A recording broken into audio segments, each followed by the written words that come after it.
Alright, I'm doing my project on the salmon population collapse in the Pacific Northwest. And this involves the Chinook salmon and the steelhead. So the real problem is that the fishing or overfishing thereof Chinook salmon and rainbow trout, aka steelhead trout, which are really salmon despite the name. Their populations are going down because fishermen in the Northwest, the Pacific, have been what's believed to be overfishing, and this overfishing has caused, obviously, populations to die, and also smaller populations, like their prey, because they feed on other fish, to expand and breed.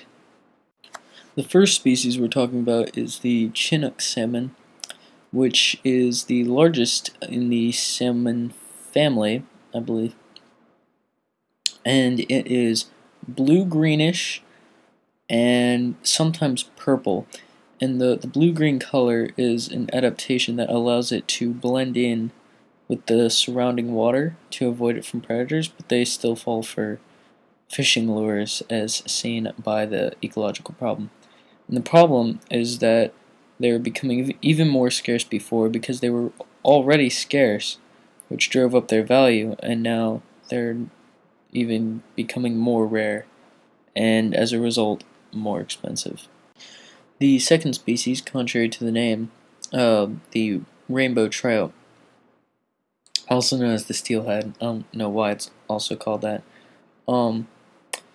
it first off isn't rainbow colored. It's kind of a dark brownish blackish color with lots of black spots, and it isn't a trout, it's actually a salmon. So whoever came up with that name, shame on you. And they're affected because their populations have been introduced all over the world, and so now they're seen as like sport fishing because it's believed that there's too much of them, when in reality their numbers are decreasing. And if their numbers decrease, soon enough, then they might become the level after endangered. I'm having a mind fart. My bad.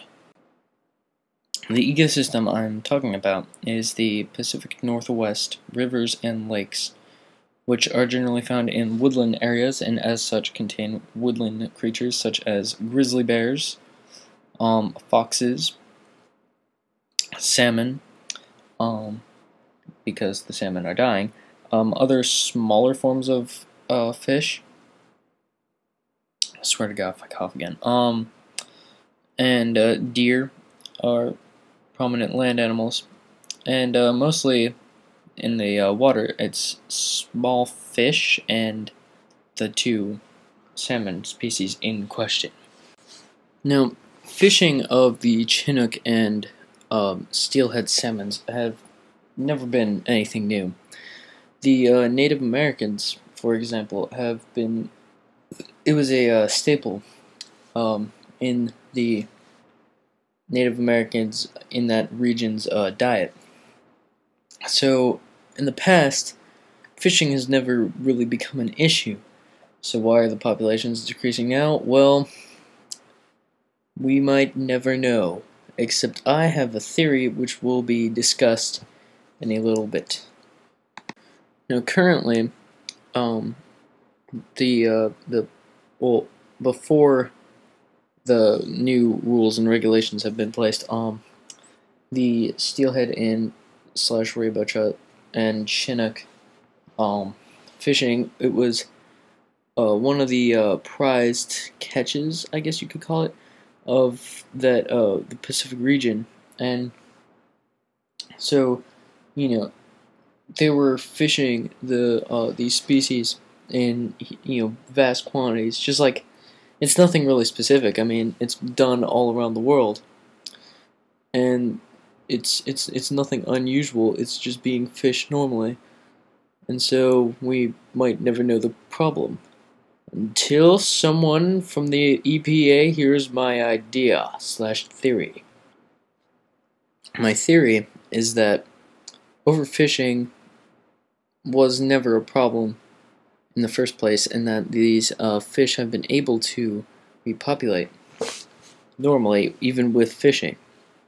My theory is that the gradual fishing over the years, which has slowly but stably reduced the numbers, increases the smaller fish, their populations, and smaller fish. If there's more smaller fish than there ever were big fish, then wouldn't it make sense that those smaller fish, which are eating lots of plants and algae and stuff like that, that are in and plankton that are in the water, you'd think they'd probably poop a lot more. So my theory is that their poop is infecting the water, which can be a real problem because if it's killing off the salmon populations, it could start killing off residents of that area.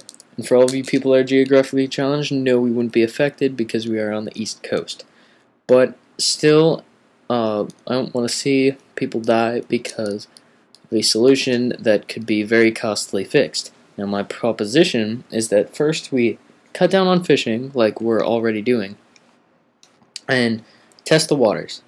And if my theory is correct, then build a water treatment plant in like specific areas along rivers, like major rivers, and lakes, major lakes in that area, using corrupt politicians' money, so then they're brought to justice like they should have been in the first place, and all their taken money is actually used for something, and then everybody wins.